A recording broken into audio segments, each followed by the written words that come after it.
Fala pessoal!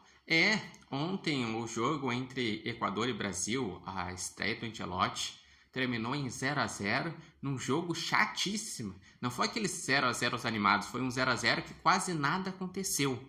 E eu acredito que este jogo serviu para mostrar para o Ancelotti quanto ele vai ter que trabalhar, o quão difícil vai ser esse trabalho com essa seleção que até agora, faltando um ano para a Copa do Mundo, apresenta muito pouco.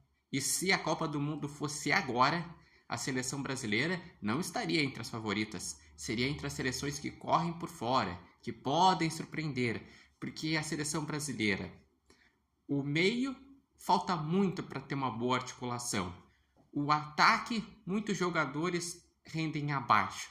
E a defesa, o Brasil, entre as 6 seleções que se classificam de forma direta para a Copa do Mundo, é quem tem a pior defesa, com 16 gols tomados em 15 jogos.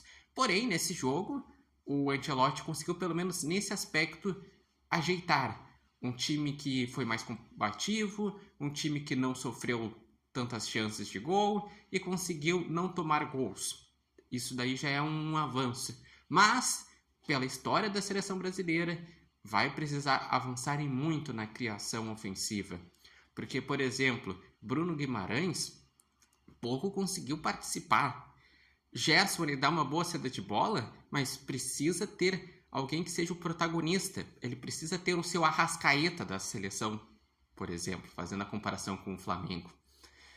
Também, no ataque, o Richarlison pouco participou. Os pontas até tentaram, tanto o Estevão como o Vini Júnior, mas também, como o meio não ajudava, ficou complicado. Então é uma seleção que tem muito que precisa evoluir para conseguir ser uma seleção que tenha um conjunto, que jogue bonito, que dê vontade de realmente assistir a seleção brasileira. Porque se a gente assiste os jogos das seleções, a gente vê que tem seleções que estão num momento melhor do que o Brasil. Por exemplo, a Espanha tem o Yamal, tem vários jogadores interessantes, tem um coletivo. Daí tu olha um Portugal com vários nomes interessantes, até o Cristiano Ronaldo com 40 anos ainda decidindo. Daí tu olha para uma França, vários nomes de alto nível, jogadores que ganharam a Champions, chegaram nas últimas 2 finais da Copa. O Brasil não está nessa turma. O Brasil, por enquanto, ele é uma seleção que falta muito em todos os setores. E analisando esse resultado, foi triste porque o Brasil, se ganhasse, já poderia estar bem perto da vaga para a Copa do Mundo. Com esse empate, vai ter que olhar o jogo entre Venezuela e Bolívia. O melhor resultado seria um empate, porque daí a Venezuela pararia em 16 pontos, o time que está na zona de repescagem.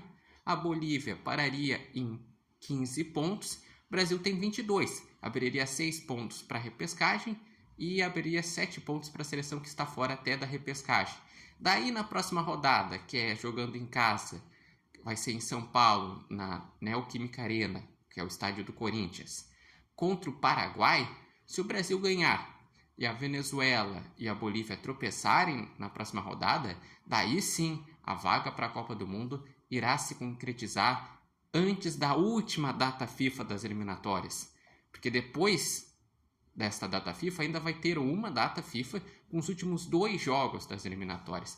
Não gostaríamos de deixar tudo para a última hora para definir a vaga para a Copa do Mundo. Ou pior, daqui a pouco correr o risco de ir para a repescagem, em que é um mata-mata, em que um avança para a Copa e o outro fica de fora. Então, realmente, Carlos Ancelotti viu o quanto que o Brasil está desestruturado como seleção no que diz o coletivo.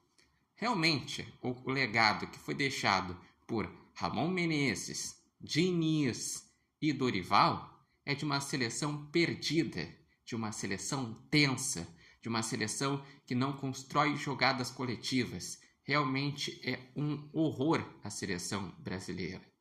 Mas eu gostaria de saber de vocês, o que acharam dessa partida da seleção brasileira?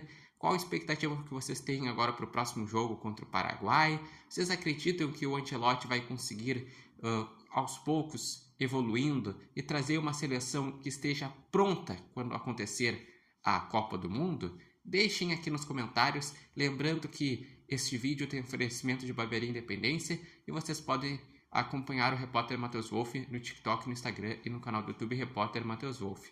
Mas, pelo que eu vejo, não sei se vai estar pronta a seleção até a Copa do Mundo, mas espero que pelo menos seja uma seleção que jogue um futebol coletivo.